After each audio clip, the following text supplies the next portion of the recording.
GPS Ministry Update. I hope you guys are doing great. I just wanted to get a quick video out to you guys to talk through a couple of things before the holiday season approaches. Just kind of let you know how we're going to be finishing the calendar year for 2012. A couple of things. First off, just for your calendar, you probably know this already if you've been on the live curriculum site, but you will see that the day before Thanksgiving, which is Wednesday, we will not be having small groups. So take the night off, enjoy it, get ready for just a great Thanksgiving. And enjoy that. And so take the extra time to spend it with your family and getting ready for that. So there won't be any small groups next Wednesday, the Wednesday before Thanksgiving. Moving into December, one of the first things that I wanted to point out is wanted to make sure that you knew, but Christmas, the GPS Youth Worker Christmas Party is December 14th. It's at Eddie Pina's house.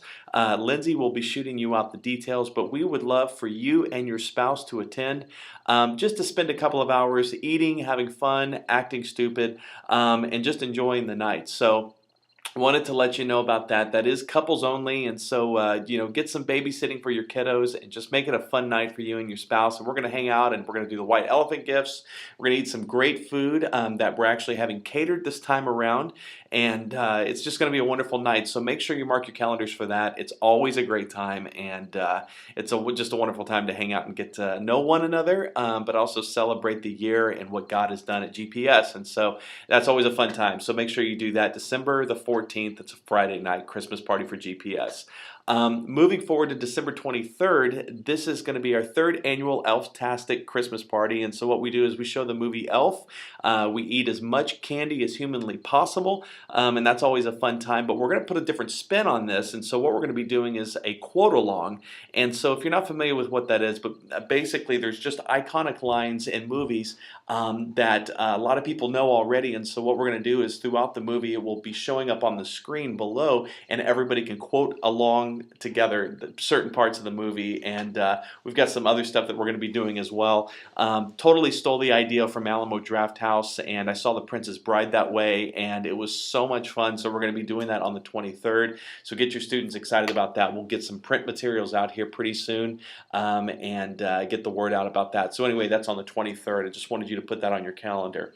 And then, of course, we get through Christmas, and so, of course, we're going to be shutting down the last 2 weeks of December, Sunday and Wednesday. We will be just in the main services for those Sundays, and there will be no small groups those Wednesday nights. On the 2nd of January, the first Wednesday of the year, we will come back as small group leaders and volunteers for student ministry and just kind of get it back on the same page and just talk about how we're going to finish out the school year. So that'll be a youth worker night. So if you are watching this video, that means you're expected to be there. We always try to make it worth your time, and so make sure you plan on being there for that Wednesday night as we kind of set the course and discuss what God has in store for us for the rest of the school year. So that's January 2nd. And so those are really just the calendar items I wanted to touch on. The last thing I wanted to touch on is, if you remember in August, we kind of set the vision and the course for the student ministry by kind of going back to the basics and talking about what is truly important and what are we really here to do as we serve and we minister to students. And so we talked through some of those things, and we really kind of got to this mantra that we now wear on our t-shirts, where we say and we push out and let the students know that every student matters. And so you're going to continue to hear me say this. You're going to continue to hear me push this forward, because it has to be on the forefront of everything that we do. From a moment the student walks and puts their feet on the pavement, walking up to the building, how are they greeted? How are they treated when they walk in through the door by those behind the desk? Are we making our processes easy for them to be able to check in? And then what happens when they're in the lobby? Are they being connected with? Are we connecting with students? And how are we responding to them when they go up to buy a candy bar at the cafe? And how are they treated when they walk into the door and they sit into a service? And those types of things. And the excellence in the programming itself, and the preparation that we put into put on an excellent service that's relevant for a student, and it's well done, and there's thought behind it. So there's a great experience and opportunity for worship, for the Bible to be taught, and to let them know that not only do they matter to us, but they matter to Jesus. And so the way Jesus does this many times is he uses people like you and people like me to express to them that they do not just matter to us, but they matter to God. And so it's a divine responsibility that we are here to carry out, and it's a true joy to be able to do that.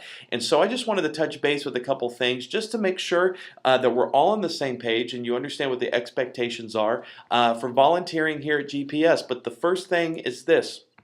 We want to make sure that every student matters. And so I want to make sure that every time you walk through the doors of our building on a Sunday or a Wednesday or a special event, you're not there to seek out the kids that you already know necessarily, while it's great to connect with them, but we're there to seek out those who are by themselves, who feel out of place, who don't feel like they belong yet. Maybe their parent has brought them there for the first time. They don't know anybody. And so we do have our student ambassadors who do a decent job of connecting with students, but they're hanging out with their friends too. And we are there to make sure that those students know that they matter as well. And so make sure that you are connecting with students every time you walk through the door. And so I know it's counterintuitive, and many times we feel like, oh, this is going to be an awkward conversation. Well, this is what we're here to do. And so it's an expectation, not a suggestion.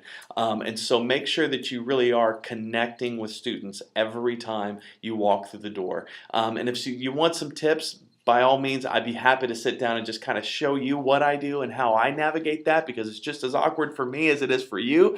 I just been doing it longer, and so I make it look easier. But trust me, it's as awkward for me as it is for anybody. But we have a responsibility to do that. For my small group leaders, I wanted to remind you that we have an expectation that within 24 hours of a student, whether they exchange their life, they rededicate their life, or they're a brand new visitor or guest for the first time, it's the small group's responsibility to contact that student and make contact with that student within 24 hours. And so I wanted to talk about that a little bit. That is essential to growing this ministry. And so if we're relying just upon the process itself for a kid walking in and hoping that they like it, and hoping they just come back just based upon my charisma or the fact that they like the lights in the worship area, that's not going to cut it. We have to make a personal connection. And so you will see coming through your emails over the last week a list of students that we need you to contact. And so this is vitally important to the success and our ability to grow as a ministry, is stewarding every single kid that God brings through our door to make sure that they know that they matter to us. And so this is where you come in. And so it's an exciting time, and it's an exciting opportunity to be able to connect with someone who is not yet connected, because we know what they're going to experience if they do plug into this ministry, and the experiences that they can have that can be life-changing. And you're really the first line of contact for that. And so that is an expectation. Your navigators are going to be making sure that these things are being taken care of, these calls are taken care of. And so maybe for you, maybe the issue is not an issue of time, although that is for many of us. But maybe you just really don't know what to say. And so your navigators are going to be sitting down with you and coaching you through how to really just handle the call. And so you don't have to stay on the phone forever with a student, but you just basically call up and say, hey, I'm Dave Martin. I'm your 8th grade small group leader. And if you don't know me, I want to introduce myself and just kind of tell you my story. I used to be an axe murderer, but now I've been saved by Christ. I've exchanged my life, and He's changed my life. And so I'm excited to know about your story. So what school do you go to? Do you have any brothers or sisters? Awesome. What did you like about GPS when you visited the other day? What didn't you like? We would love for you to come and just check us out, and there's no pressure. And these are the types of things that I tell them. There's no pressure. You come just as you are. You come dressed just the way you want to come dressed, and come and check out why our youth group is different and why we would love to have you be a part of it. And so those little statements, man, they just go a long way. You say, here's my cell phone number. I want you to call me, text me if you have any questions or if you got a prayer request. And I look forward to seeing you Wednesday. By the way, can I talk to your mom or dad real quick so I can introduce myself to them? Why? Because really we're here to partner with parents to help them really lead their students to uncommon life in Christ. So it's not just on us. We want to partner with them. And so the best way to do that is to say, hey, just had a wonderful conversation with your son or your daughter. I just wanted to introduce myself and let you know that I'm their small group leader. Is there anything that I need to know or anything that we can do to better support you? Thanks so much for allowing your kid to come here and check us out. And so here's my name and number, and let me know how to best support you. It's really that simple. It's a matter of 2 or 3 minutes, and we've made that connection while that connection is still hot and fresh. If we wait till 6 weeks after the fact, the excitement is worn off, and they may have actually found another place to go and worship. And so we want to capture them. This is how we're going to grow this ministry and get beyond the number of kids that we have. It's not about the numbers, but it's about reaching every student and doing our best to steward that. So that's an expectation that we have on you, and it's a divine calling. It really is. And so steward these opportunities well. And so anyway, I just wanted to touch base on that because it is our laser focus is to make sure that every student matters. And so make sure that you're prayed up, you're prepared, and you're ready to love these kids and point them to Jesus. And God's going to use you and is using you in powerful ways. And I cannot wait to see where we're at in May as it relates to this ministry and what God's going to do through you. So anyway, I love you guys so much, and I hope that you have a wonderful Thanksgiving, and I'll talk to you soon.